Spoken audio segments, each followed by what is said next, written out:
এদিকে প্রকাশ্যে এই খুনের ঘটনায় রাজ্য বিজেপি মুখপাত্র শ্রমিক ভট্টাচার্য তিনি কি বলেছেন শোনাব আপনাদের। টিটাগড়, ব্যারাকপুর, ভাটপাড়া এগুলো কার্যত এখন উপদ্রুত অঞ্চল হয়ে গেছে। একজনের পর একজন পুলিশ কর্তা বদল হয়েছে, থানায় পরিবর্তন আনা হয়েছে, কিন্তু অবস্থার কোনো পরিবর্তন হয়নি। আসলে এই মুহূর্তে যে সরকার রয়েছে সেই সরকারের কোনো নিয়ন্ত্রণ নেই।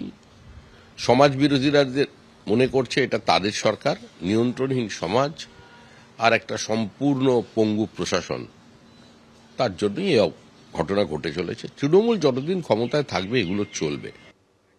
আমাদের সঙ্গে রয়েছেন আমাদের প্রতিনিধি ঝিলম করঞ্জাই। সরাসরি চলে যাব ঝিলমের কাছে। ঝিলম, কিছুক্ষণ আগেই তুমি নিহত যুবকের দাদার সঙ্গে কথা বলছিলে, কার কার বিরুদ্ধে অভিযোগ দাদার? একদমই, নিহত যুবকের দাদা এই মুহূর্তে আমাদের সঙ্গে রয়েছে। আরজিকর মেডিকেল কলেজ হাসপাতালে ট্রমা কেয়ারে তাকে নিয়ে আসা হয়। ট্রমা কেয়ারে নিয়ে আসার পর তাকে মৃত বলে ঘোষণা করা হয়। তার দাদার সঙ্গে কথা বলার আগে তোমাকে জানিয়ে রাখবো, এখানে তাকে যখন নিয়ে আসা হয় তার যে ইনজুরিগুলো, দুটো জায়গায় ইনজুরি আছে। একটা হচ্ছে কাঁধে বাঁ দিকে তার যেটা বলছে একটা ইনজুরি, ডিপ ইনজুরি, আর অ্যাবডোমেনে ইনজুরি আছে। এই দুটো ইনজুরি এবং রক্তক্ষরণ থেকেই মৃত্যু হয়ে থাকতে পারে বলে চিকিৎসকদের অনুমান। দেহ ময়না তদন্তের জন্য পাঠানো হয়েছে। দাদা রয়েছে, আমার তার সঙ্গে কথা বলবো।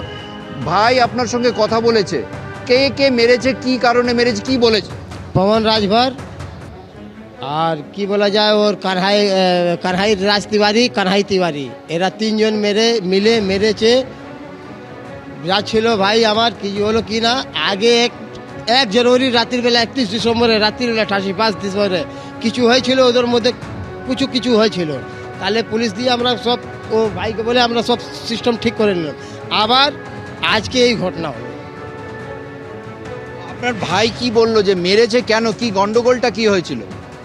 ও ভাই বললো কি পাড়ার মধ্যে কার সঙ্গে কি হলো কি না ও জানে না, কিন্তু ও যখন আসছিল ওর উপরে ডাইরেক্ট হামলা হয়েছে। আমাদের সঙ্গে রয়েছে যে মৃত যুবক, তার ঠিক পাশের ওয়ার্ডে থাকা কাউন্সিলর, তার সঙ্গে কথা বলবো। যে মারা গেছে অমরকে রাজনৈতিক কি কর্মী ছিল, কি সমর্থক ছিল আপনি যেটা বলছেন? অমর হচ্ছে আমাদের ছাত্র রাজনীতি করতো, কোন দলের? আমাদের তৃণমূল দলের টিএমসিপি করতো। মহাদেবা কলেজে লাস্ট ফাইনাল ইয়ারের এক্সাম দিয়েছিল এবার। তা তৃণমূল ছাত্র পরিষদে ছিল। একদম। এই যে কে মারলো, যারা মেরেছে তাদের কি অভিযোগ, তাদের ইতিহাস কি জানেন?